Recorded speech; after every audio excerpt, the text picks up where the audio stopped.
Nah, saya berusaha objektif ya. Di sini saya berusaha membuat rekonstruksi ya untuk menunjukkan bahwa ternyata tidak identik itu belum tentu palsu. Bismillahirrahmanirrahim. Alhamdulillahirabbil alamin. Allahumma shalli ala sayyidina Muhammad wa ala ali sayyidina Muhammad. Kawan-kawan, hari-hari terakhir ini masih ribut ya, bahkan semakin ribut, yaitu orang-orang yang mempertanyakan keaslian ijazah Jokowi, yang mana Jokowi pernah dalam suatu kesempatan ya di UGM menyatakan bahwa dia adalah lulusan UGM Fakultas Kehutanan jurusan Teknologi Kayu. Nah, apa yang menjadi masalah ya? Jadi ternyata pernyataan Jokowi tersebut itu banyak sekali kejanggalan ya. Nanti kita akan kupas satu persatu apa aja kejanggalannya. Nah, salah satu orang ya, tepatnya ada dua ya, yang akhir-akhir ini seringkali mengangkat isu ini, yaitu Rismon Sianipar dengan Roy Suryo gitu ya. Nah, Rismon Sianipar ini banyak sekali mengunggah ya kejanggalan-kejanggalan dari ucapan Jokowi sendiri, kemudian dari dokumen-dokumen yang ada, itu yang mana menggiring kepada kesimpulan bahwa ijazahnya Jokowi ini diragukan gitu ya. Nah, salah satu yang diunggah oleh Rismon Sianipar itu adalah keraguan dia tentang keaslian lembar pengesahan skripsi Jokowi, yang mana Rismon menyatakan bahwa skripsi tersebut ya, lembar pengesahannya itu dibuat dengan menggunakan teknologi mutakhir, yang mana tidak mungkin dilakukan pada masa tahun 85, yaitu tahun kelulusannya Jokowi. Salah satunya yaitu penggunaan font Times New Roman. Terus saya analisa juga lembar pengesahan skripsinya, baru saya pakai analisa forensik untuk mencocokkan bahwa ini lembar pengesahan skripsinya maupun ijazahnya fontnya Times New Roman yang belum ada tahun 1992. Itu ya. Yang mana Times New Roman ini ya belum wajar digunakan pada tahun 1985, kata Rismon seperti itu.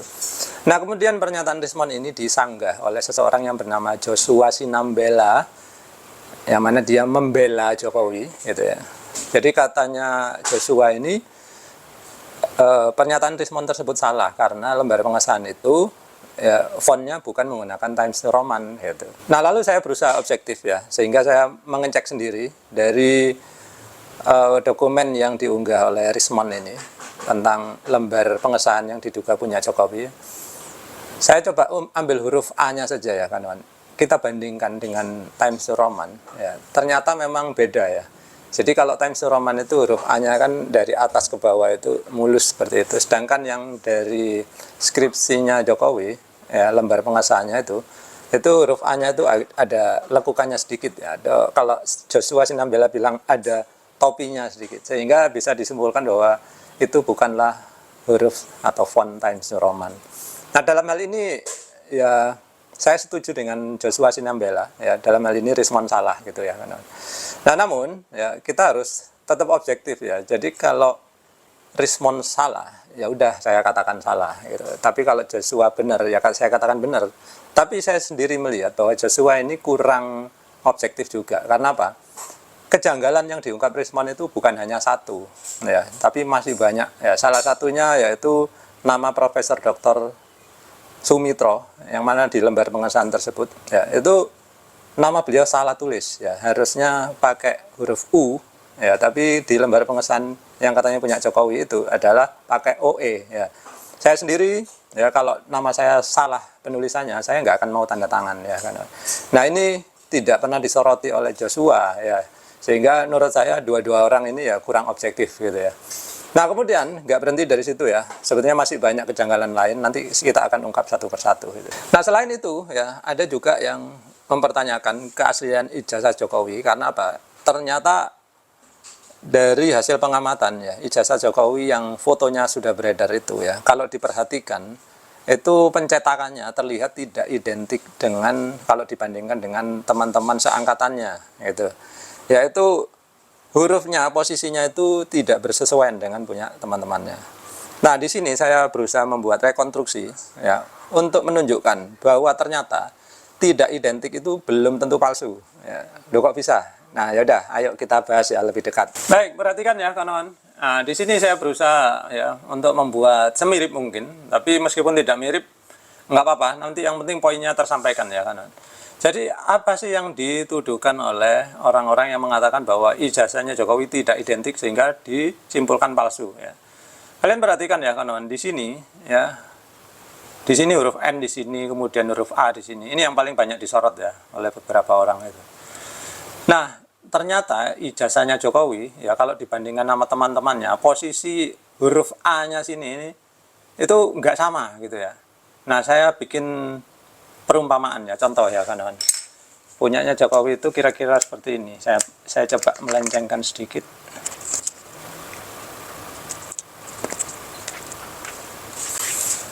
Baik, kawan-kawan perhatikan ya. Sekarang kakinya huruf N ini jadi nongol keluar, kawan-kawan. Ya, tadinya dia di dalam daun di sini. Ya, sekarang nongol keluar ya. Nah, katanya punya Jokowi itu begini, sementara punya teman-teman yang lainnya itu kok nggak begini gitu ya. Sehingga kemudian dicurigai punya Jokowi palsu gitu ya. Nah, apakah benar kalau melenceng seperti ini lalu disimpulkan palsu? Belum tentu, kawan-kawan. Kenapa? Karena ya proses percetakan yaitu offset itu dilakukan berkali-kali ya, tergantung jumlah warna yang digunakan ya kawan. Jadi kalau dalam hal ini warnanya itu kan ada dua, warna hitam sama warna emas di sini ya. Nah, ketika percetakan ya mencetak warna hitam dan emas, ini bisa saja terjadi melenceng ya. Karena apa? Mesin itu kan berputar ya kawan. Ketika dia mengambil kertas, dia bisa selip sedikit sehingga kemudian menghasilkan ya hasil pencetakan yang berbeda gitu ya. Nah, untuk mengetahui apakah dia pas atau melenceng, maka biasanya di pinggiran itu ada semacam seperti ini, kawan. Ada tanda silang seperti ini. Ya, yang mana ini untuk menunjukkan apakah dia pas atau tidak. Nah, dalam hal ini tidak pas karena apa? Warna emasnya itu agak ke kiri, sedangkan warna hitamnya ada di agak kanan. Harusnya kalau pas warna emas dan hitam ini harusnya menumpuk jadi satu, tidak terlihat berpisah seperti ini gitu. Nah, hal ini ya kawan, itu sangat umum kita dapatkan dari hasil pencetakan dari sebuah percetakan atau offset ya. Salah satunya ini sering terjadi pada buku ataupun koran atau majalah ataupun tabloid ya. Ini saya ambil dari sebuah tabloid ya. Kebetulan saya carikan yang agak melenceng ya kawan. Kalian perhatikan ya, kalau seperti ini ya. Ini gambar mata anak ini agak aneh ya, karena apa? Hitamnya agak naik ya, sementara yang warna merahnya agak di bawah ya, sehingga wajahnya ini jadi agak aneh gitu. Terus sini giginya juga gitu ya, bayangannya itu dia terangkat ke sana sehingga giginya nggak kelihatan bersih ya, malah terlihat seperti pakai kawat gigi gitu ya. Kemudian kita bisa mengamati dari huruf ini juga ya, tulisan top brand ini jadi nggak jelas ya, karena apa? Harusnya dia rapi seperti saya tampilkan gambar contoh ini ya. Ini menjadi susah dibaca tulisan top brand di sini. Ya, apalagi bawahnya ini apa nggak jelas ya jadinya. Nah, ini terus tulisan Pronas dan lain-lain ya. Ini bagi saya terlihat nggak bagus gambarnya ya. Kenapa? Ya, inilah ya karena akibat offset yang tidak pas ya. Nah, kawan-kawan perhatikan. Seperti tadi saya bilang, biasanya percetakan itu akan membuat tanda silang seperti ini. Di sini terlihat ya bahwa beberapa warna itu tidak pas sehingga kemudian ada posisi yang melenceng-melenceng seperti ini ya kawan. Nah, ini saya perbesar lah contohnya ya gambarnya. Nah, ini menunjukkan bahwa posisi offset ini agak melenceng ya. Nah, seperti itu kawan. Nah, apakah terus tabloid ini jadi palsu kalau dia melenceng kayak gini? Ya enggak juga ya kawan. Jadi sama dengan ijazah ini ya. Apakah dengan ini kakinya N ini keluar terus kemudian dia disimpulkan bahwa dia palsu? Ya enggak bisa ya. Jadi ini adalah kesalahan wajar dari sebuah proses percetakan. Nah, dari situ tadi ya kawan, saya hanya berusaha objektif ya. Saya ingin menunjukkan bahwa ternyata pada proses pencetakan sebuah dokumen ya seperti ijazah itu bisa saja terjadi agak melenceng sedikit sehingga kemudian menjadi tidak identik. Tapi apakah terus bisa disimpulkan palsu? Ya nggak bisa juga gitu ya kan. Tapi apakah bisa disimpulkan asli? Ya belum tentu juga. Karena apa? Ternyata kejanggalannya nggak hanya berhenti di tidak identiknya belangko ijazah, tapi dari fotonya Jokowi sendiri terlihat banyak kejanggalan ya. Salah satunya yaitu fotonya Jokowi ini kalau dilihat-lihat kurang mirip dengan Jokowi yang sekarang gitu ya. Orang meskipun makin gemuk, makin tua ya kan, biasanya garis wajah, terus kekhasan dari wajah seseorang itu tidak pernah berubah sejak dia dari kecil sampai dewasa atau sampai tua gitu ya. Nah, salah satu contohnya itu fotonya Anies ya. Anies Baswedan ini ketika dia muda, dia kurus gitu ya, terus rambutnya kadang keribu gitu. Kalau kita bandingkan dengan foto dia yang sekarang, yang mukanya sudah bulat. Nah, ternyata orang masih mengenali ketika ditunjukkan ini adalah foto Anies Baswedan ketika muda. Orang langsung mengenali, oh iya itu mirip dengan Anies zaman sekarang gitu. Nah, baik, jadi selain dua hal tersebut, ya apalagi sih kemudian kejanggalan-kejanggalan lain.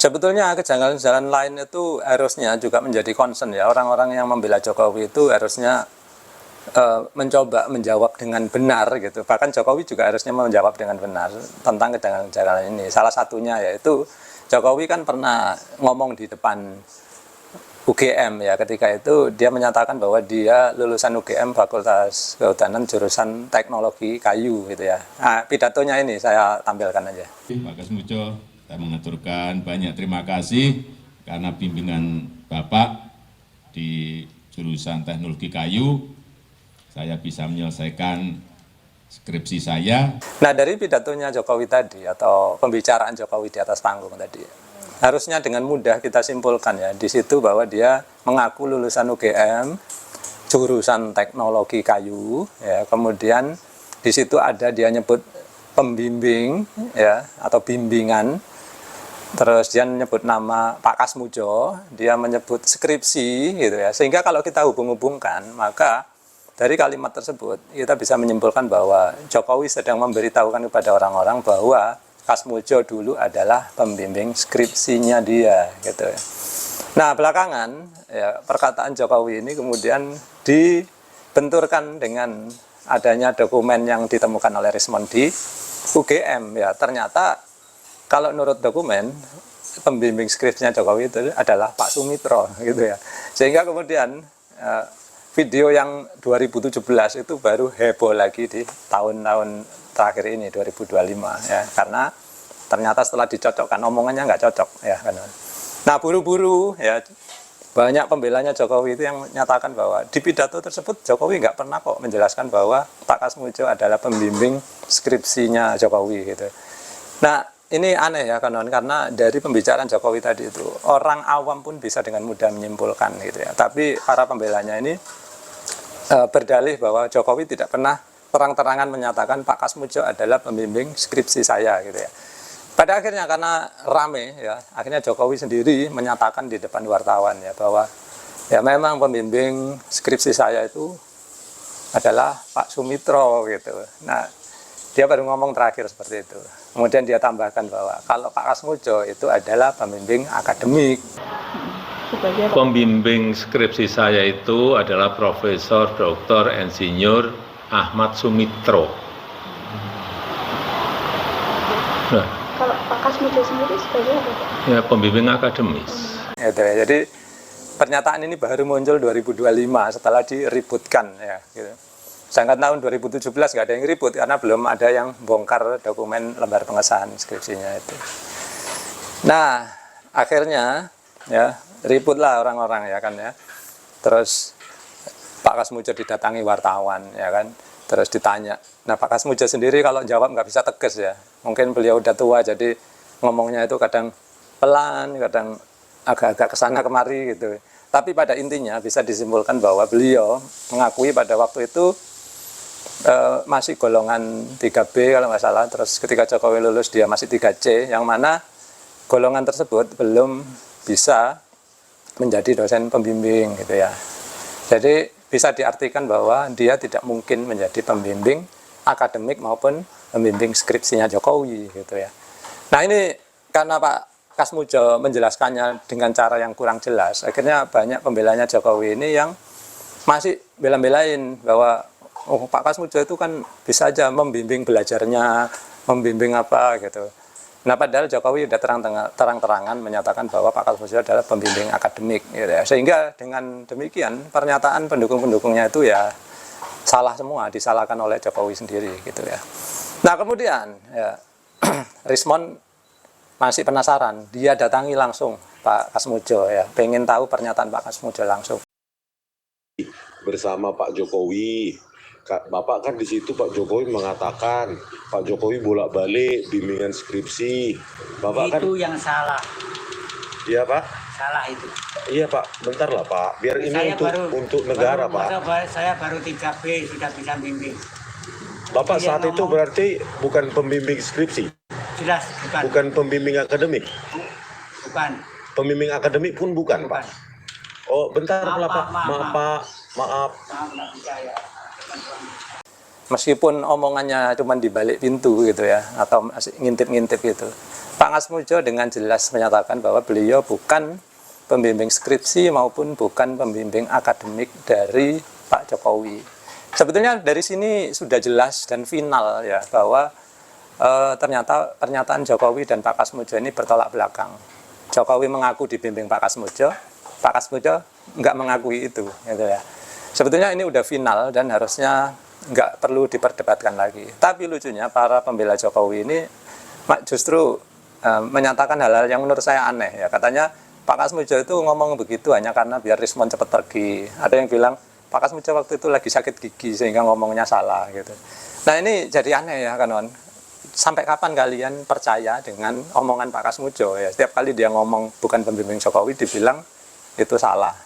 Padahal seharusnya ya ini udah final dan bisa diambil kesimpulan gitu ya. Tapi ya gara-gara namanya orang dibayar mungkin ya kawan, buzzer-buzzer ini kan dibayar sehingga mereka harus menciptakan narasi-narasi yang mana orang akhirnya diajak untuk meragukan pernyataan dari Pak Ngasmudjo gitu ya.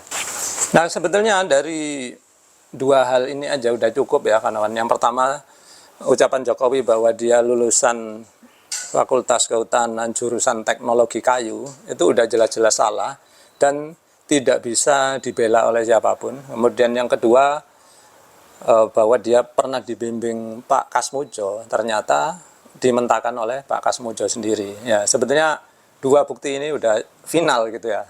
Tapi ternyata ya memang masih banyak kejanggalan lainnya dan terlalu banyak lah kalau kita bahas di sini ya. Nah kemudian pembelanya Jokowi ini ya sering kali ya membela Jokowi itu dengan mengatakan bahwa ijazahnya Jokowi itu kan keasliannya sudah dinyatakan oleh UGM dan oleh Bareskrim. Harusnya udah final. Ngapain kalian pertanyakan terus? Nah di sini ya kawan, kita perlu membahasnya nih. Apakah benar kalau UGM menyatakan bahwa ijazahnya asli? Apakah terus serta-merta bahwa memang ijazahnya asli? Ya nggak bisa gitu juga. Karena apa? UGM isinya kan juga manusia ya kawan. Mereka bisa saja disetir ya untuk menyatakan keaslian ijazah Jokowi gitu ya. Nah kemudian apakah ada contoh lain ya perguruan tinggi lain? Ada contohnya UI ya kawan. Kemarin kan sempat heboh ya. Yang mana waktu itu Bahlil kan pernah dinyatakan lulus sebagai doktor dengan predikat cum laude. Kemudian banyak sekali mengundang sorotan masyarakat karena dinilai aneh. Kuliahnya dinilai terlalu cepat, kemudian banyak orang yang tidak tahu bahwa dia bahkan mengikuti kuliah, kok tiba-tiba udah jadi dokter. Akhirnya kemudian memaksa UI untuk melakukan audit internal, sehingga kemudian muncullah wacana untuk menganulir gelar dari si Bahlil ini. Tapi kemudian mungkin rektornya nggak terlalu berani, sehingga untuk sementara gelar Bahlil hanya ditangguhkan. Nah ini menunjukkan kepada kita bahwa ternyata perguruan tinggi juga bisa melakukan kesalahan ya, baik itu disengaja ya, pastinya disengaja ya. Nah kalau UI bisa salah, UGM juga bisa salah. Dan kemudian satu lagi yang saya ingat ya, Unhas ya, Universitas Hasanuddin dulu kalau nggak salah itu pernah juga ya, guru besarnya ya, beberapa orang itu banyak yang demo ya atau mengundurkan diri, saya lupa kasusnya. Yang jelas apa yang diprotes? Yang diprotes adalah karena rektornya itu mau meluluskan beberapa orang yang mana tidak melalui proses yang benar gitu ya. Nah jadi sebetulnya ya di perguruan tinggi itu juga bisa melakukan kesalahan yang disengaja gitu ya. Nah lalu sekarang bagaimana dengan pernyataan polisi Pak? Nah polisi ini ada tidak telitinya juga, yaitu ketika menyebutkan SMA 6 Surakarta memiliki dekan dan rektor. Padahal setahu saya SMA itu nggak ada yang namanya istilah dekan dan rektor. Coba kita simak videonya berikut ini. Selanjutnya, penyelidik juga menemukan fakta Bapak Insinyur Joko Widodo adalah benar lulusan SMA 6 Surakarta yang juga merupakan SMPP Surakarta pada tahun 1980 melalui bukti Satu, adanya asli surat tanda tamat belajar nomor 26916 atas nama Joko Widodo yang telah diuji secara laboratoris berikut sampel pembanding dari 3 rekan pada masa bersekolah di SMA 6 Surakarta meliputi bahan kertas, pengaman kertas, teknik cetak, tinta tulisan tangan, cap stempel, dan tinta tanda tangan milik dekan dan rektor, dan penelitian tersebut maka antara bukti dan pembanding identik berasal dari satu produk yang sama. Apakah benar ya? Menurut saya enggak ya. Jadi di sini menunjukkan bahwa Barreskrim juga kurang teliti ya, kawan. Jadi dari kekeliruan ini akhirnya ya masyarakat menjadi bisa menyimpulkan bahwa mungkin ketika meneliti ijazah Jokowi pun Barreskrim kurang teliti sehingga kemudian masyarakat tidak percaya gitu ya. Apalagi kemudian ya ijazahnya itu tidak ditampilkan di layar ya. Sedangkan yang ditampilkan adalah fotokopi ijazahnya, itu pun dalam posisi terlipat gitu ya. Sehingga orang kemudian menduga-duga kayaknya ada yang ditutupi sehingga takut untuk menampilkannya secara jelas di layar. Nah, kemudian tentang kepercayaan masyarakat kepada polisi, ini juga dulu pernah mengemuka ya, kawan, ketika kasusnya Sambo ya, yang mana waktu itu kan ada seseorang yang namanya Baradae atau Eliezer ya, yang pada penyelidikan awal itu dia dinyatakan sebagai pembunuh ya, ternyata belakangan dia dikoreksi ya, ternyata dia hanya disuruh saja oleh Sambo gitu ya. Nah, waktu itu Baradae ini diumumkan oleh polisi bahwa dia adalah pelatih penembak jitu gitu. Nah, banyak sekali orang yang mempertanyakan bagaimana bisa seorang Barada kok menjadi pelatih penembak jitu ya. Kemudian belakangan terungkap juga bahwa akhirnya ternyata pengumuman awal-awal polisi itu salah. Sehingga itu menjadi salah satu alasan kenapa juga masyarakat kadang-kadang ya meragukan keterangan dari polisi ya, kawan. Baik kawan-kawan, jadi sekian dulu ya, mudah-mudahan konten kali ini paling tidak ya bisa memberi beberapa wawasan tentang bagaimana menganalisa suatu font, kemudian bagaimana menganalisa pencetakan sebuah ijazah, sehingga kemudian agar kita nggak misinterpretasi, kemudian tetap objektif ya dalam memandang suatu masalah gitu ya. Pada akhirnya kita harap ya semoga polisi bisa bertindak dengan benar dan kemudian ya menindaklanjuti kalau memang ada pemalsuan dokumen berupa ijazah ya harus diproses secara hukum ya. Sekian dulu, terima kasih sudah menyaksikan.